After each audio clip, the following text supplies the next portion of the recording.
हमारे व्यस्त जीवन में ईश्वर की आवाज़।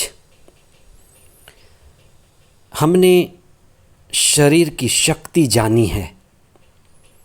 अच्छा खाना, कसरत, जिम जाना हमारे तन के शक्ति को बढ़ाता है। हमारा मन पढ़ाई से, प्रशिक्षण से, ध्यान से मन की शक्ति बढ़ती है। और तीसरी शक्ति है आत्मा की शक्ति। आज हम उस पर चिंतन करें। प्रभु सुसमाचार में कहते हैं कि प्रभु का आत्मा मुझ पर छाया रहता है और उसने मेरा अभिषेक किया है।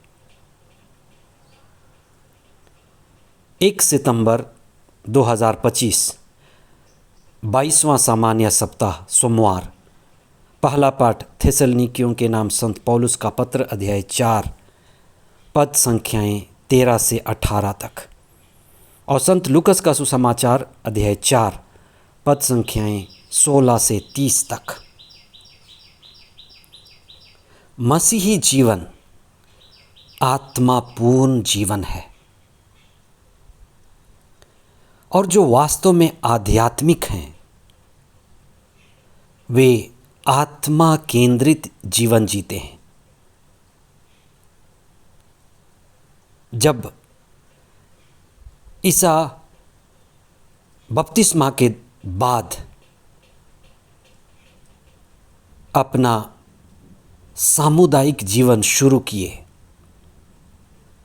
तो बपतिस्मा में उन्हें पवित्र आत्मा का विशेष अनुभव हुआ। पर वे उस समय वयस्क थे। हम में से कई लोग उस समय बपतिस्मा ग्रहण किए जब हम शिशु थे।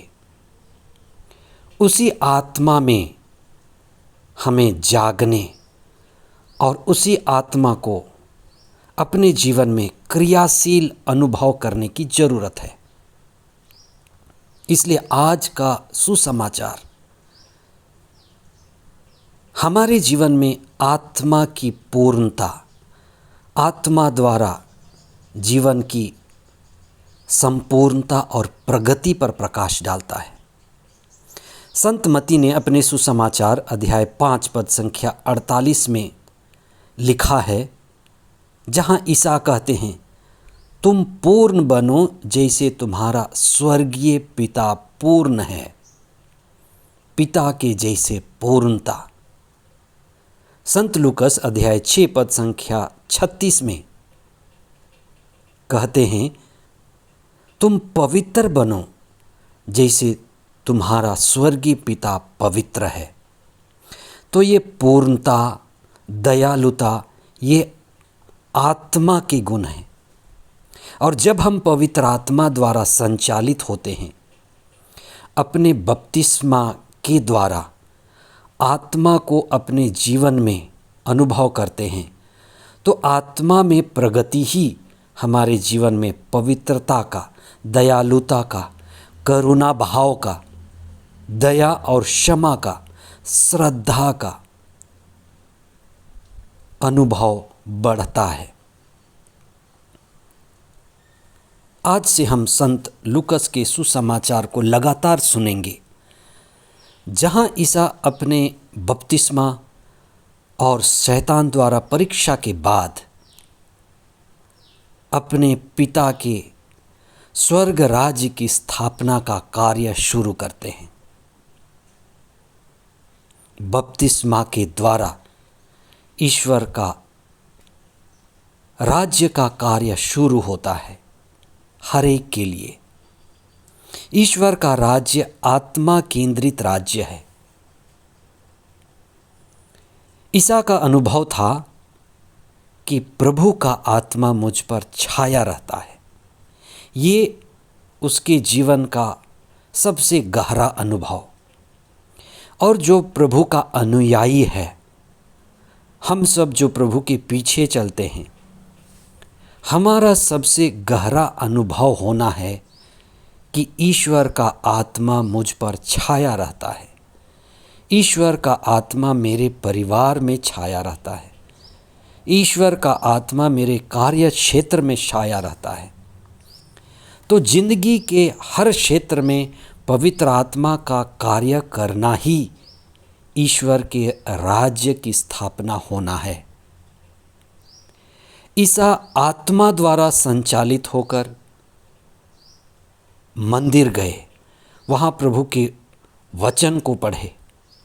उन्होंने आत्मा से परिपूर्ण होकर अनुग्रह का वर्ष घोषित किया, जिसकी घोषणा नबी ईसायास अध्याय 61 में कर चुके थे।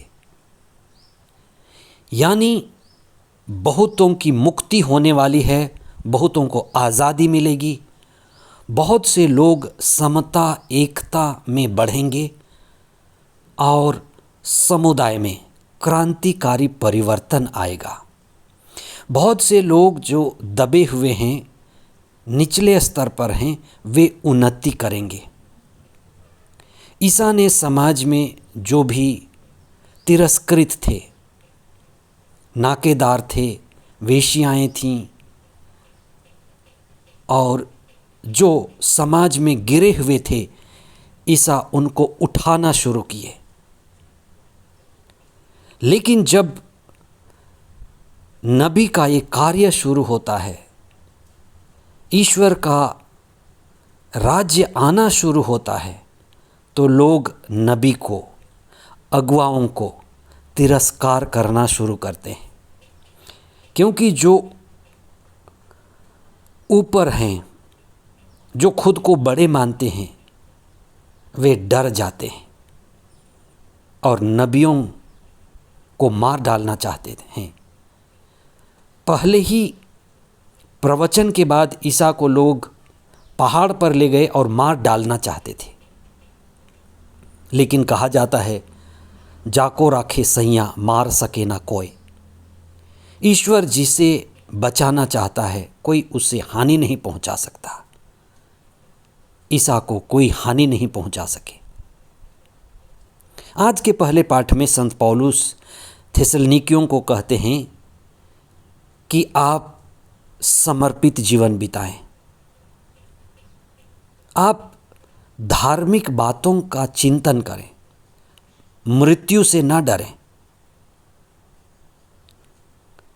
पुनरुत्थान के बारे में हमें जो ईश्वर से संदेश मिला है कि जैसे ईसा रूपांतरित हुए, पुनर्जीवित हुए, हम भी रूपांतरित होंगे। मतलब हम आत्माएं हैं, पूरी तरह से आत्मा में रूपांतरित होंगे। इसलिए संत पौलुस कहते हैं कि भय से बचें, मृत्यु के डर से बचें, भविष्य के डर से बचें, प्रार्थनापूर्ण जीवन बिताएं, प्रभु के दिव्य वचन को पढ़ते रहें, आत्मा में रहें और आनंदित रहें। मसीही जीवन हमारे जीवन को आसान बनाता है, भय मुक्त करता है और बहुत सारी आशंकाओं से, अंधविश्वास से, अल्प विश्वास से बचाता है। प्रभु के ऊपर जो पवित्र आत्मा छाया रहता था, हम सतत प्रार्थना करें और उसी आत्मा के द्वारा संचालित रहें। आमीन।